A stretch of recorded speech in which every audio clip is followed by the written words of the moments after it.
رحیم، یہ میرے پاس کتاب ہے العلل علی بن مدینی اور صفحہ نمبر 61۔ ابراہیم نخعی پر بات ہوئی ہے، پھر حمام بن حارث پر بھی۔ آج میں بات کرنے لگا ہوں امام مسروق پر۔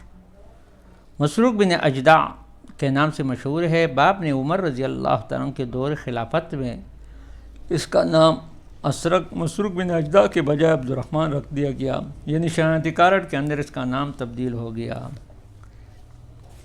وما اقدم علی مسروق احدا بشیء من اصحاب عبداللہ ابن مسعود کے شاگردوں میں سے کوئی شخص مقدم نہیں ہے مسروق پر۔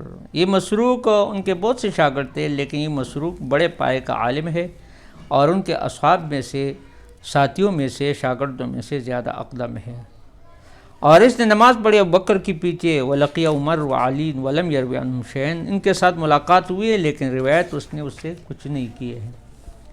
اور زید بن ثابت کے ساتھ اور عبداللہ بن مغیرہ کے ساتھ ھذا ما انتہی الینا من لقائہ اصحاب النبی صلی اللہ علیہ وسلم، یہ بات ہم تک پہنچ چکی ہے اس کے لقاء کا اصحاب النبی کے ساتھ۔ اور شعبی سے روایت ہے، شعبی بن شراحیل العامری، جس کے بارے میں انشاءاللہ میں بات کروں گا مستقل۔ قال اسے کہتے ہیں ما رأیت احدا کان اطلب للعلم فی افق من الافاق مسروق، میں نے کسی ایک کو نہیں دیکھا جو زیادہ علم طلب کرنے والا ہو، فی افق من الافاق، یعنی ایک طرف میں آفاق میں سے، یعنی مسروق سے بڑھ کر۔ ما رأیت احدا کان اطلب للعلم فی الافق من الافاق من مسروق، یعنی امام مسروق سے، امام مسروق سے میں نے بڑھ کر کوئی عالم یعنی نہیں دیکھا، اور زیادہ طلب کرنے والا کسی کو نہیں دیکھا۔